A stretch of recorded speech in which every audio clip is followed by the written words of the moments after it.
La cultura política tradicional se expresa para su cometido sectario en la práctica de la combinación de formas de lucha. Las formas legales, directorios, parlamento, gobierno, se combinan con bandas criminales, pájaros y resistencias armadas. La combinación de las formas de lucha, legales, criminales e ilegales, es una característica premoderna de la política colombiana. Con esta conclusión de esta parte de la historia, lo que yo quiero decir es que la teoría de la combinación de las formas de lucha, vinculando lo legal con lo ilegal y lo criminal, no es un invento tradicional, es parte de la cultura política colombiana y es una política premoderna que aún hasta el día de hoy hace parte de la acción política en Colombia. A la izquierda se le introduce esta cultura vía Partido Comunista FARC. Las FARC, como efecto de la violencia liberal conservadora, incluyen el sectarismo político, la incapacidad de asumir el pluralismo como principio y la combinación de las formas de lucha en su práctica cotidiana. Las FARC defenderán a partir de su primera etapa una tesis de reforma agraria cimentada en la redención social, económica y política del pequeño productor independiente de montaña. La limpieza social, entre comillas, a través del asesinato o el exilio de miles de personas no afectas a las FARC en sus regiones, es una práctica derivada de esta etapa que aún se mantiene. Qué pena, pero pues ya era 1 hora y 10. Tranquila, ya vamos a acabar. Por favor. Desde 1948 nunca se ha intentado una comunicación entre la sociedad urbana y el sector agrario de productores independientes de montaña y colonos. Segunda etapa, y no voy a describir la historia porque ya es conocida, es la historia del 64 al 93 que media un proceso de paz con el presidente Belisario Betancur, la creación y destrucción de la Unión Patriótica. Las conclusiones de esa segunda etapa de la FARC, que no profundizo por respeto al doctor Héctor Eli Rojas, son las siguientes. El primer diálogo terminó con el genocidio político de la Unión Patriótica, el partido político organizado por las FARC en acuerdo con el gobierno. Las FARC entienden el proceso de paz como un método de propaganda política y de fortalecimiento militar. Si hay acuerdo de paz, las FARC mantienen las armas. Esto derivado de lo que ellos llaman el plan operativo, que considera que la paz es solamente un eslabón en el camino de la toma armada del poder. La desconfianza se incrementa entre las FARC y la sociedad urbana colombiana. La propiedad de la tierra se concentra en manos de los narcotraficantes. Tercera etapa, 1993 hasta el 2007. Y sigue.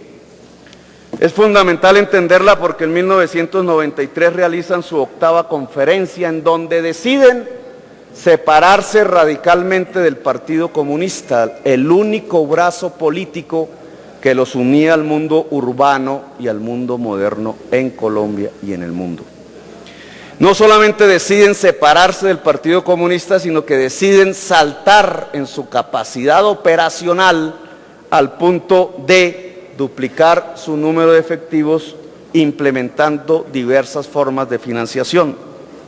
En esta etapa se dan los peores golpes contra el ejército de Colombia en los años 95-98.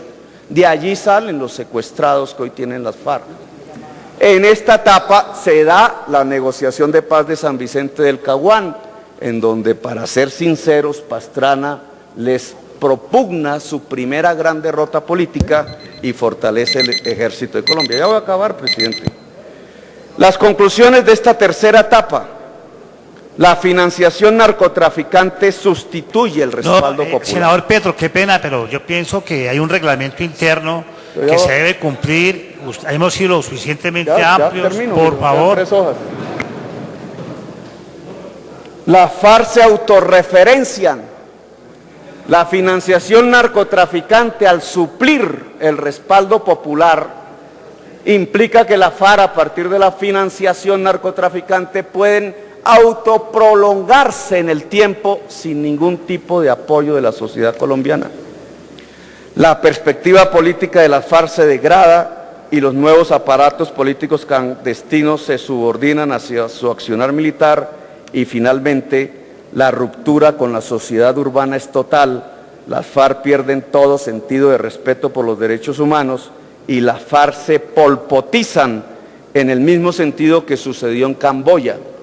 Pol Pot separó su movimiento armado revolucionario, hecho de campesinos. Al llegar al poder, miró todo lo que no era campesino como su enemigo y mató más de 2 millones de personas en el gobierno del llamado Khmer Rouge en Camboya. ¿Cómo superar el problema de la FARC, señor presidente? Pues nosotros hemos presentado unas tesis, yo he presentado unas tesis, porque este debate es personal, a partir de estas conclusiones que acabo de leerles, que tienen básicamente que ver, señor presidente, con la construcción de una hoja de ruta para sacar a Colombia de la guerra. Y esta construcción tiene 4 o 5 principios que voy a leer, no voy a leerlos, voy a describir rápidamente. El primero es la democracia la que acaba con la violencia. Progresivamente, si se profundiza la democracia, se marchita progresivamente la violencia. Primera tesis.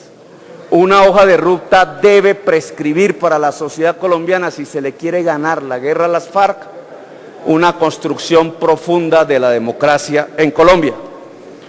Segundo hecho, el pacto democrático debe separar tajantemente el Estado de la criminalidad que lo ha penetrado. Tercer hecho, una política de seguridad democrática en Colombia tiene que ser una política de Estado. Y es absolutamente imprescindible como estrategia para sacar a Colombia de la violencia. La política de seguridad democrática debe presuponer 2 temas. Uno, la fuerza pública colombiana tiene que garantizar todos los derechos y libertades de todos y todas las ciudadanas en Colombia. Y segundo, la fuerza pública debe garantizar el monopolio de las armas. Pero estas políticas, la profundización democrática y una verdadera política de seguridad democrática, no funcionan si un gobierno democrático no es capaz, tercer elemento de la hoja de ruta, de resolver el problema agrario en Colombia. Y aunque el tiempo se me ha agotado, el problema agrario en Colombia es dantesco, es intolerable. Este cuadro, que no sé si se puede presentar en la televisión, muestra lo que ha pasado en Colombia. En 1984 los 10.000 grandes propietarios de tierras tenían el 32.7% de la superficie cultivable. En el 96 pasaron a tener el 44.6% y en el 2001 pasaron a tener el 61.2% de la superficie cultivable en Colombia. Significa una pavorosa concentración de tierra que solo es explicable por la compra del narcotráfico de tierras. Y significa que si no se resuelve este problema agrario no puede haber paz en Colombia. Es una parte sustancial de la hoja de ruta. Nosotros proponemos, las tierras fértiles deben ser destinadas a la producción de alimentos, son 15 millones de hectáreas, doctor Martelo, varias de ellas en ganadería extensiva. Nosotros proponemos, los subsidios estatales se concentrarán en tasas de interés, tecnología y crédito para los productores de alimentos. Proponemos, el Estado debe intervenir en la intermediación de los productos agrarios para bajar el precio de los alimentos y proponemos